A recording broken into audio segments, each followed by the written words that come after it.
This season of the Urban Conservative Podcast is brought to you by Newton for Senate, working to improve education, reduce taxes, and keep North Carolina #1 for business. Find out more at newtonforsenate.com. This episode of the Urban Conservative has also been sponsored by Case Technology Consulting.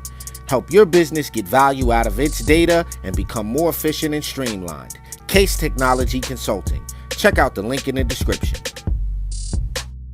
Episode of Top of the Morning is brought to you by Edward Jones financial advisor Kelly Harmon, providing you with well-researched guidance backed by Edward Jones' extensive team and technology that help you prepare for retirement, children's education, or other financial goals. Call 252-473-1006 or visit the link on the screen. Just because you're black doesn't mean you have to vote Democrat. This year, in order to see benefits for our communities, we need to vote outside the box. Find out more by visiting us at tuconservative.com.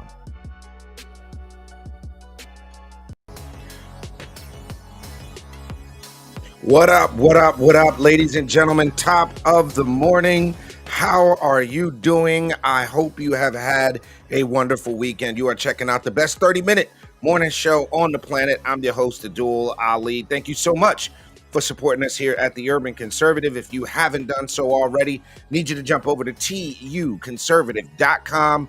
Get yourself a membership, sponsor a show. All that's available right there at your fingertips. That's how we keep the dice rolling when we're doing this little thing that we're doing. Hope everybody had a great weekend. Again, it's been a wonderful weekend. We spent some time out in Lee County for the Douglas Lincoln Reagan dinner out there in Lee County. Shouts out to Jim Womack and the whole team of the Lee County GOP for putting on an amazing event. I had the opportunity to give a Frederick Douglass Foundation of North Carolina update. Big up to my man, Brian Echevarria, who was also out in the building. Cabarrus County was representing real heavily out there in Lee County. So, mugshot, Monday mugshot. Here we go. We on it. TUC mug. As you can see on your screen, there's a website you can go to, tuconservative.com. Get yourself a mug, get yourself a hat or something like that. You can get that Hamilton plan. Help us keep going, but it's a wonderful opportunity. We got a new brand of shirts and stuff called Work Privilege, not white privilege, not black privilege, but work privilege. Get yourself a Work Privilege t-shirt, mug, or a hat. Help us keep this thing going. So it's Monday. Hopefully you all had a good weekend. We're going to get right into it. I'm going to start out here, and it's interesting because this dude right here, it's my guy right here, is back in the news, folks. This guy is back. I said back in the news as if he's ever left the news, right?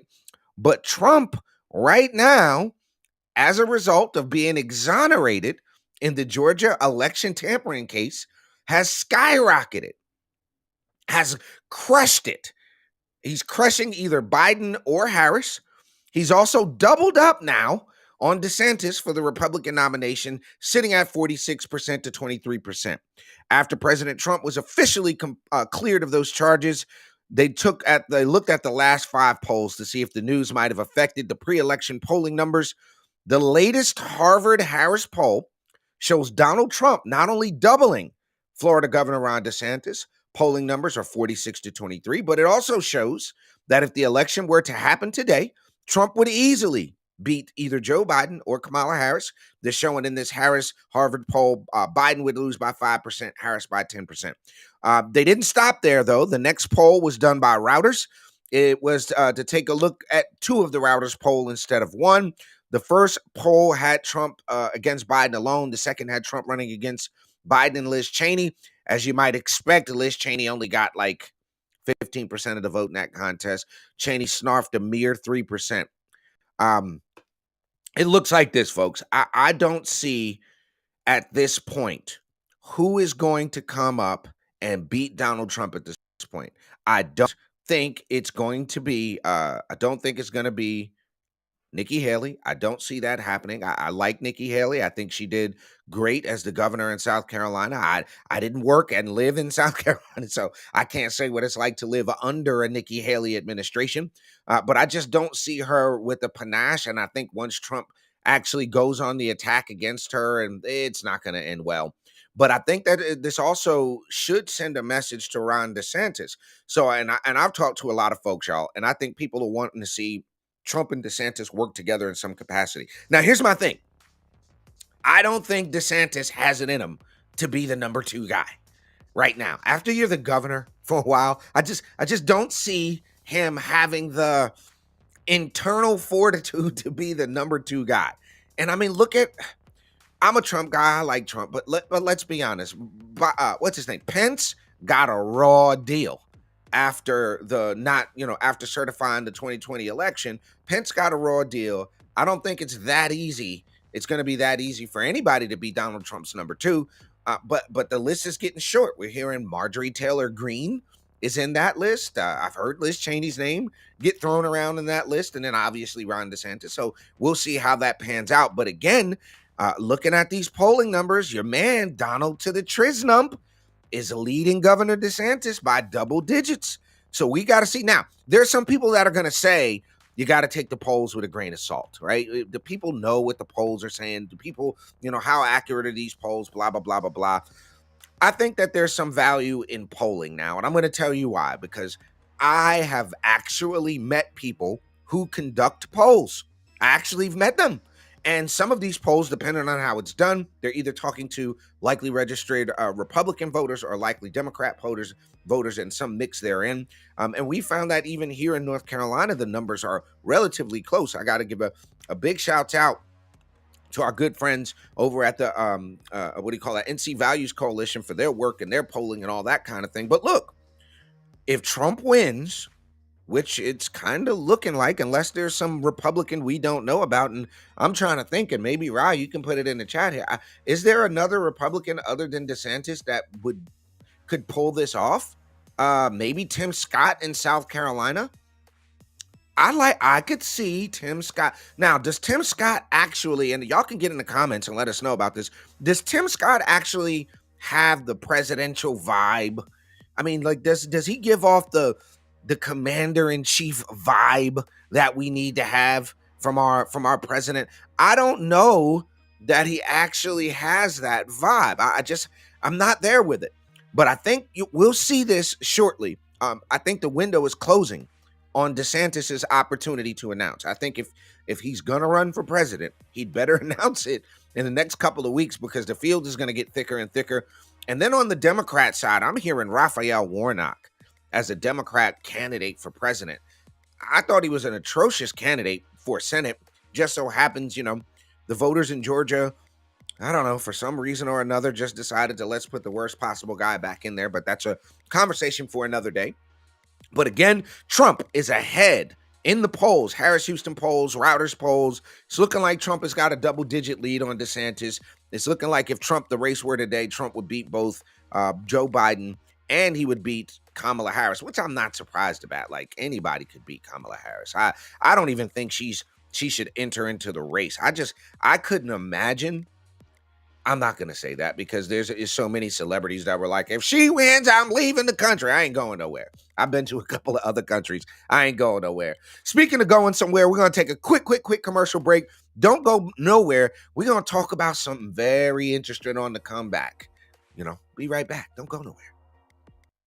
Episode of Top of the Morning is brought to you by Edward Jones financial advisor Kelly Harmon, providing you with well-researched guidance backed by Edward Jones' extensive team and technology that help you prepare for retirement, children's education, or other financial goals. Call 252-473-1006 or visit the link on the screen.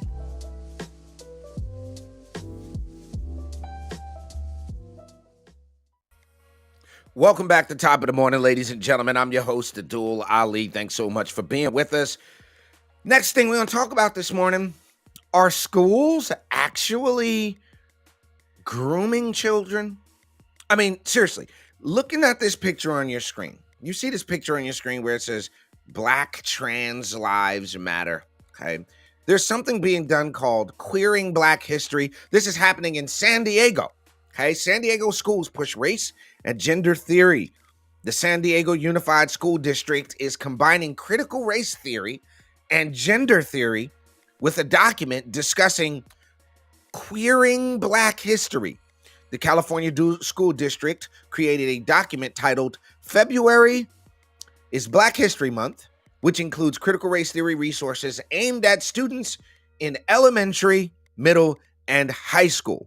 It is our mission to invite educators to explore their own intersecting identities, analyze their mindsets, and hone their skills. We seek to create equity-centered, asset-based systems by implementing and sustaining positive changes that benefit those we serve. The document explains at the beginning. It goes on to say that our efforts are focused on creating equitable access with consistently strong outcomes for all students, paying special attention to the needs of historically marginalized population. One section of the document is subtitled Queering Black History. Next to the title is a graphic of a revised pride flag that includes a triangle with colors white, pink, and blue, which are supposed to represent transgenderism. Queering Black history means lifting up the stories of Black LGBTQ people. It goes on to exalt Bayard Rustin, an activist in the civil rights movement who is gay and also advocated for the LGBTQ movement. That's one reason why I'm asking the question, are they grooming our kids by implementing this query into is black gay queering up history and all this other stuff? That right there seems very, very groomish to me. Now, this is the other part. I wanted to mention that, but this is the other part of the grooming conversation. This is the other part of it right here that I wanted to talk to y'all about. So here you have another California school district accused of secretly counseling children to transition genders. Okay? This district had a so-called parental secret policy, which will only inform parents of children pursuing gender transition with students' prior written consent. Okay? This school district is being sued for allegedly violating parental rights by transitioning an 11-year-old's gender in secret. Okay? I just gotta, okay. I don't have kids in school age no more. We want, if there are parents who watch our show, we know there's a lot of parents who are concerned, but I want to talk to some of these people, right? I want to talk to some of the gays who are against, the gay folks in the LGBT community who are against this. I want y'all to come on the show because people on the right tend to lump all of the LGBT community into this one big lump, and that's not right. But I think y'all, if you're a part of the LGBT community and this is too far for you, we'd love to have you on and to talk about this so people, our viewers, our audience can hear from folks in your community about what you're doing against this. Because think about this. What would happen to me if I know my thought process of what would occur if I come home and I find out that they've been giving my daughter some sort of hormone blockers or giving her one of the things that, tie down her breast or something? Like, I would be absolutely livid. Under the policy, which is based on guidance from the California Department of Education, the district's 23 schools only inform parents of their child pursuing a gender transition with the student's prior written consent, except for extraordinary situations. Proponents argue the policy is meant to protect students. I'm sorry, but you are my child. Privacy, okay? As far as being your parent goes, there's zero privacy that a school is supposed to hide anything from me as a parent. That is grooming. These are leftist people grooming children. Last month, local mom Aurora Regino filed a lawsuit against the district, specifically Superintendent Kelly Staley and the Board of Education's 5 members, alleging her daughter's school was helping the young student transition her gender in secret without consent during the 21-22 school year. They were talking, this is the lady talking here, they were talking to my daughter about different support groups in town to help her with her transition, and then discussed, see, I couldn't even make this up, then discussed breast binding with my daughter that I had no knowledge of. I didn't even read that part, and I knew what was coming. I already knew what was coming. This is not going to do well, right? This idea of keeping what children are doing secret from the parents is not a good idea, okay? It is not the look we need to have. First and foremost, your job as a school is to educate children. These kids could barely read and write, let alone y'all want to start, oh, how do you feel in your feelings about how do you feel about the math problem? I don't care if you don't know 4 plus 4, but how do you feel about 4 plus 4? This is what's happening. And then on top of that, I got to tell you folks, and this is something I say to conservative-minded people all the time, we need young conservative people going into education. I'll even take a step back and say, young people with common sense. How about we just take some people with regular old run-of-the-mill common sense running to go back into education, because we're at a point right now, folks. I'm telling you, these school systems are out of control. You look at places like California where this is happening. I can't imagine. Like I said, I can't imagine coming home and finding, my daughter's been binding herself down, with these breast binders and all this other thing. And then I personally, air finger quote, my reaction would want to be physical is all I'm saying. All I'm saying is my reaction would not be to go talk at a school board meeting. That wouldn't be my reaction to somebody inflicting that kind of mental, I don't even know what the word for that is, because you're grooming these kids to enter into something that is life altering, okay? Altering your hormones, altering your body, disfiguring yourself, that's life altering. These kids ain't even old enough to vote. They're not old enough to make any life decisions. We don't let them buy cigarettes. We don't let them gamble. But yeah, sure. Let's just go ahead and let them mutilate their genitals or take life-changing hormones. It's a good idea for a kid. Okay? So we've got a couple of other things. One more thing we're going to talk about on this morning's show. Before we go to commercial break, jump in the comments. Let us know what you think. Should schools be allowed to keep secret information from parents about kids transitioning? We definitely want to know what you think. We also want your support. So if you haven't done so already, we need you to jump over to tuconservative.com. Get yourself a membership. Get one of those Hamilton plans. It's only $10 for the year. That helps us keep the program going, keep the platform rolling, and make sure you're with us each and every Monday night, like tonight, 8 p.m. for the Urban Conservative Podcast, live with my twin brother. Shouts out to Raheem Architect Soto. We got to give a big up to Professor Nicholas Giordano, who came on with us last week. If you listen to podcasts on a platform that you can't find us on, please let us know. Would love to be able to get on a platform that you like. So you can reach out to us at tuconservative, tuconservative.com, man. Get yourself a membership. We're going to take a quick commercial break. And then we're going to talk about Black History Month and 5 things that Black people can do to make their communities better. But we got a guest that's going to talk about those things. We'll be right back.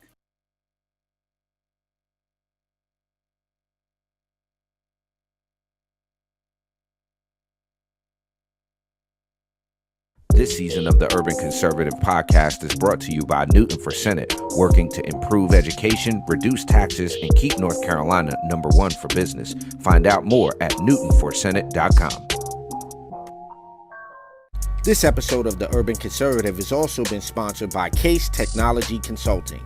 Help your business get value out of its data and become more efficient and streamlined. Case Technology Consulting. Check out the link in the description.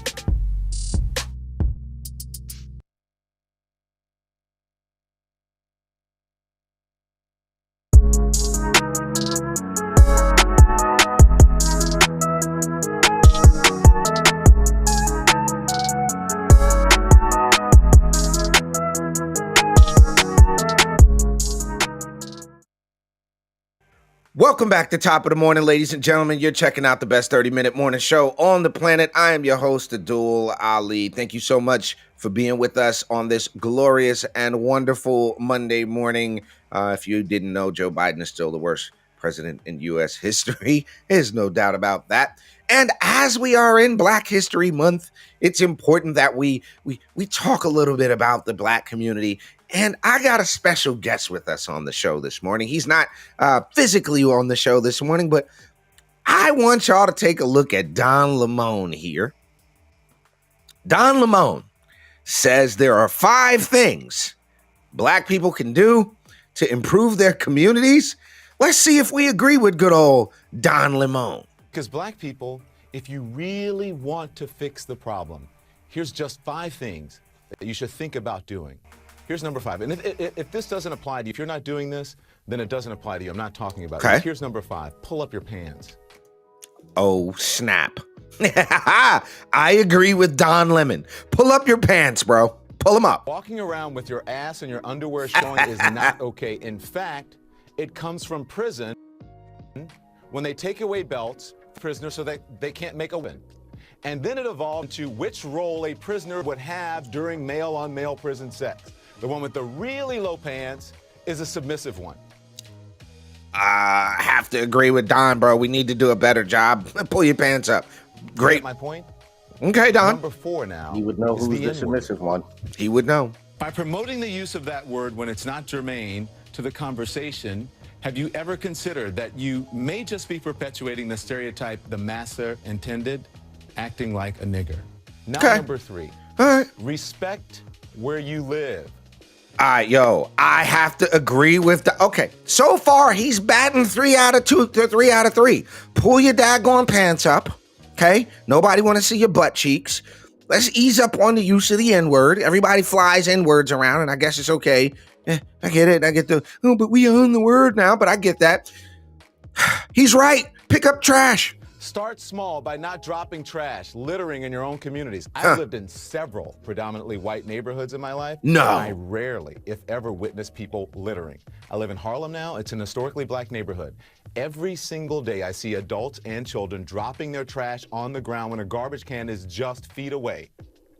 I have to admit, I am totally gajillion, 3 million, bajillion % in agreement with Mr. Limone on that one. It irks me to death to see people drop trash. Right? The garbage can is 10 feet that way, right? It's 5 feet that way. It's like, you know, you visit some of these complexes in our communities. That's what I pay the city for. What am I be picking up the garbage for? That's what we pay the city for. Just drop it right there. Daquan, just drop the garbage. Why you gonna walk all the way over there and throw it in the garbage? Oh, that's disgusting. I can't stand that. But so far, Don's right. Pick up your trash. Being honest here. Number 2, finish school. Oh, Break the cycle of poverty. Stop telling kids are acting white because they go to school or they speak proper English. A high school dropout makes on average $19,000 a year. Mm-hmm. A high school graduate makes $28,000 a year. A college graduate makes $51,000 a year. Over the course of a career, a college grad will make nearly $1 million more than a high school graduate. That's a lot of money. And number 1, and probably the most important, just because you can have a baby, it doesn't mean you should, especially without planning for one or getting married first.